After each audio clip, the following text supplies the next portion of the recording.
की माझा हा शेतकरी हा अडचणीत आहे, माझ्या अडचणीत आलेल्या शेतकऱ्याला कुठेतरी मदत केली पाहिजे। राज्य सरकार तर मदत अनेक गोष्टीमध्ये राज्य सरकार मदत करते, अनेक बाबतीमध्ये मदत करते, अनेक योजनेच्या माध्यमातून मदत करते। तुम्ही पीएम किसानचं आपल्या सगळ्यांना माहित आहे की या योजने पीएम किसान सन्मान योजनेच्या निधीच्या बाबतीमध्ये आणि नमो आपली राज्याचे नमो शेतकरी ही महासन्मान योजनेच्या बाबतीमध्ये आतापर्यंत आपल्याला माहिती आहे की प्रति हप्ता 2000 रुपयाप्रमाणे वर्षामध्ये आपण 6000 रुपये असे आपण 3 हप्ते सगळ्यांना देतो। आणि आपण जर केंद्राचा अध्यक्ष महोदय जर विचार केला, केंद्राचा जर विचार केला, साधारणतः 23 हप्त्यामध्ये केंद्र सरकारने साधारणतः 1,16,00,000 शेतकऱ्यांना एकूण आतापर्यंत 42,900 कोटी रुपयाची मदत ही केंद्राच्या या योजनेतून निर्माण झालेली आहे।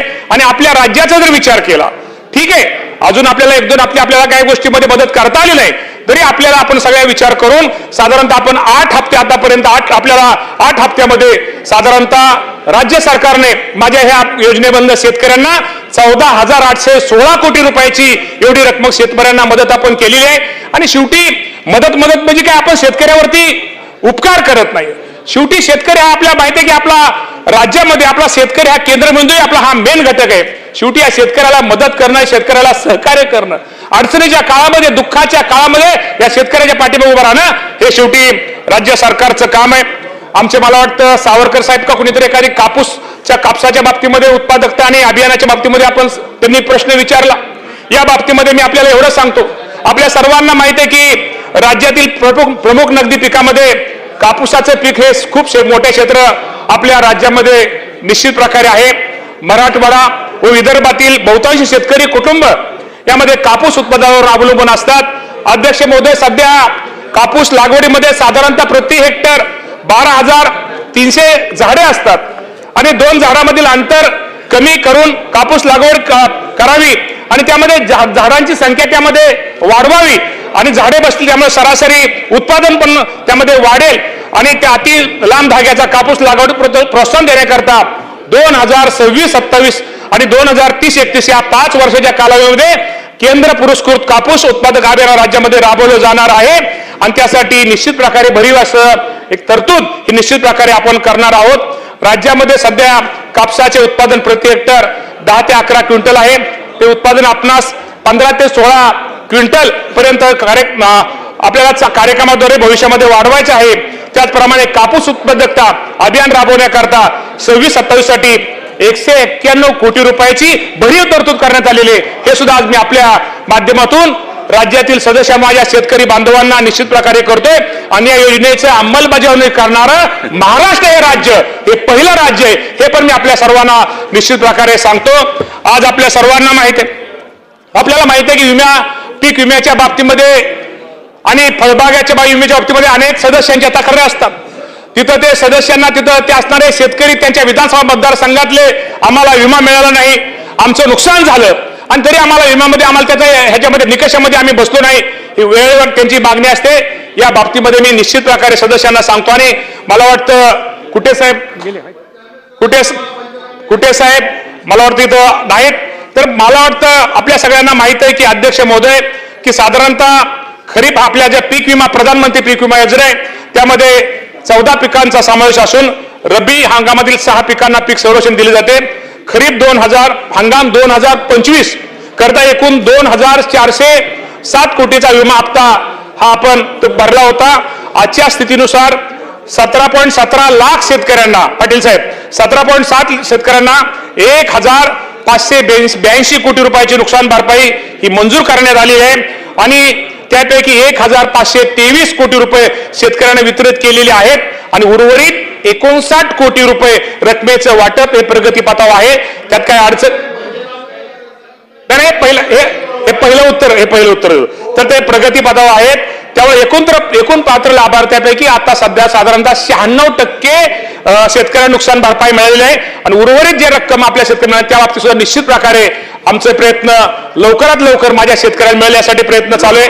आपल्याला माहिती आहे की बीड प्रमाणे आपण पूर्वी अध्यक्ष महोदय विमा कंपन्यांना प्रीमियम आपण जे देतो आणि नफा जास्त मिळायचा, यासाठी बीड पॅटर्न 80-110 मॉडेल आपण सध्या राबवत असल्यामुळं निश्चित प्रकारे विमा कंपन्यांना 20% पेक्षा जास्त नफा कंपन्या आता कमवू शकत नाही।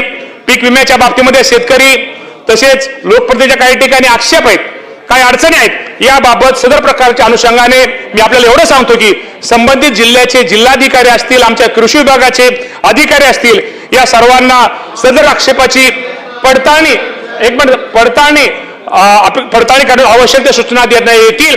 पण निश्चित प्रकारे या बाबतीमध्ये अजूनही आपल्याला काही गोष्टी विमा कंपनीचे प्रतिनिधी असतील किंवा आपले कलेक्टर महोदय किंवा आमच्या कृषी विभागाच्या बाबतीत काय करणं गरजेचं आहे, या बाबतीमध्ये भविष्यामध्ये त्या केल्या जातील. पण माझ्या ज्या शेतकऱ्यांचं नुकसान झालंय त्याला पीक विम्यापासून तो वंचित राहणार नाही याची काळजी निश्चित प्रकारे आमचा कृषी विभाग घेईल.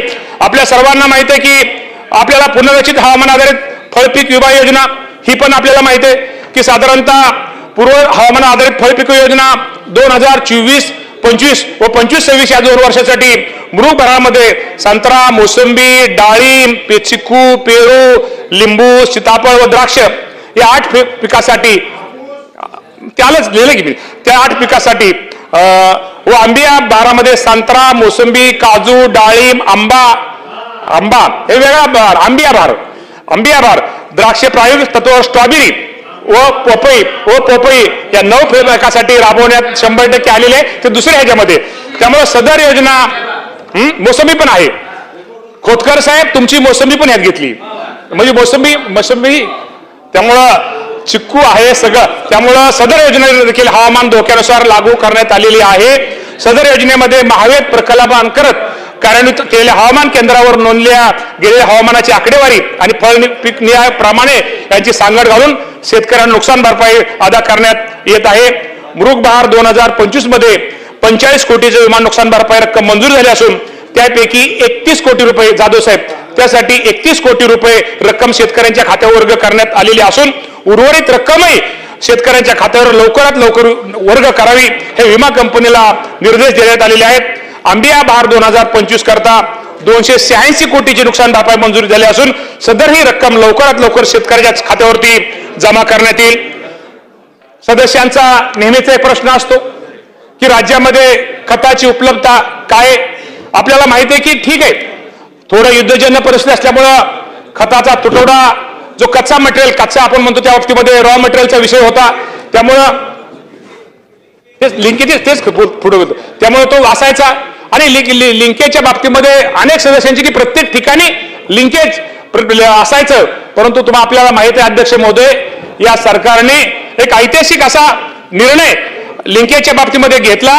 ज्या ठिकाणी अनुदान खते पाटील साहेब ज्या ठिकाणी अनुदान खत ज्यांना अनुदान आहे त्या खतावरती त्या दुकानदारांना त्यांना विना अनुदानित खते त्या दुकानामध्ये ठेवता येणार नाहीत असा आपण एक GR काढला आणि त्याचा फायदा निश्चित प्रकारे लिंकिंगच्या बाबतीमध्ये त्याचा फायदा झालेला आहे. त्यामुळे बऱ्यापैकी ते प्रमाण कमी आलेलं आहे आणि अजूनही ते 100% आपण ते कमी करण्याचा प्रयत्न निश्चित प्रकारे करूया.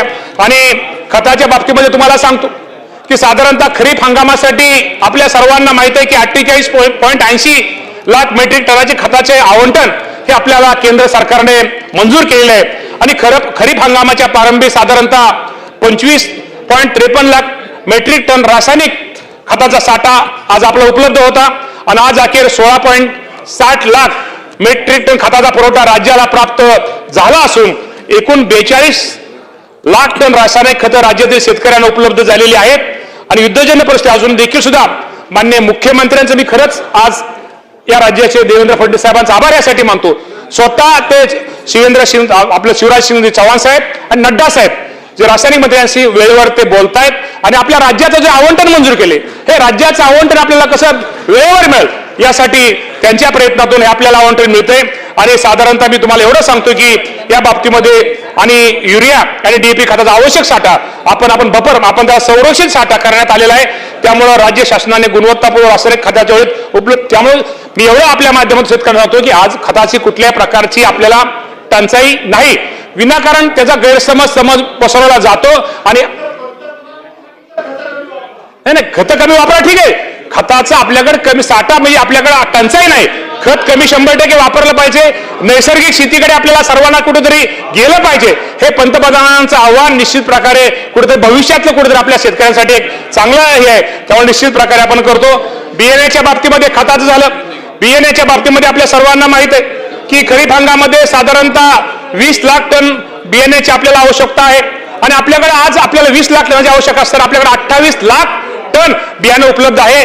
त्यामुळे राज्यामध्ये आवश्यकतेपेक्षा जास्त बियाण्याचा साठा उपलब्ध आहे. तेव्हा बियाण्याच्या बाबतीमध्ये माझ्या शेतकऱ्यांनी कुठल्याही प्रकारची प्रमाणित बियाण्याची काळजी करू नये.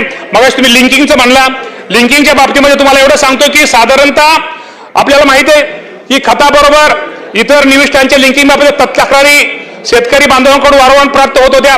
या अनुषंगाने लिंकिंगच्या प्रकाराला आळा घालण्यासाठी राज्याने मगाशी तुम्हाला सांगितलं ऐतिहासिक जो क्रांतिकारक निर्णय घेतलेला आहे की अनुदानित खते सूक्ष्म पुरवठादार अनुदानित खताचे उत्पादक व पुरवठादार कंपन्यांनी विनाअनुदानित खते, सूक्ष्म अन्नद्रव्ये, जैव खते, कीटकनाशके याचा पुरवठा आणि विक्री करण्यास या दुकानामध्ये त्यांना निर्बंध घातलेले आहेत. त्यामुळे निश्चित त्याचा प्रकार आणि असा जर प्रकार आढळला तर त्याच्यावरती कठोरात कठोर कारवाई ही केली जाईल हे आपल्या माध्यमातून माझ्या सगळ्या शेतकरी बांधवांना सांगतो. आणि मी कृषी निविष्ठाच्या अनुषंगाने पारदर्शक राहण्यासाठी यावेळेस कृषी विभागाने एक टोल फ्री क्रमांक 18/233/4000 व व्हॉट्सअप क्रमांक 998-22-44-66 उपलब्ध करून देण्यात आले. या बाबतीमध्ये खताच्या बाबतीमध्ये लिंकिंगच्या बाबतीमध्ये कुठल्याही राज्यामध्ये जर शेतकऱ्यांची तक्रार असेल तर या बाबतीमध्ये ते तिथे हे तक्रार करू शकतात आणि त्या बाबतीत निश्चित प्रकारे पुढची कारवाई आमचा कृषी विभाग निश्चित प्रकारे करेल. आपल्या सगळ्यांना माहिती आहे की आपल्याला एक सरकारने केंद्र सरकारने खताच्या बाबतीमध्ये आपल्याला माहिती आहे की साठेबाजी किंवा एखाद्या खतामध्ये खत असूनही खत विक्री खत देत नसतं ह्यासाठी फ्रेमवर्क फॉर फर्टिलायझर सेल हे केंद्र सरकारचे त्याने आणि आपल्या राज्यामध्ये आपण 2 जिल्हे ह्यासाठी प्रायोगिक तत्त्व निवडले आहेत.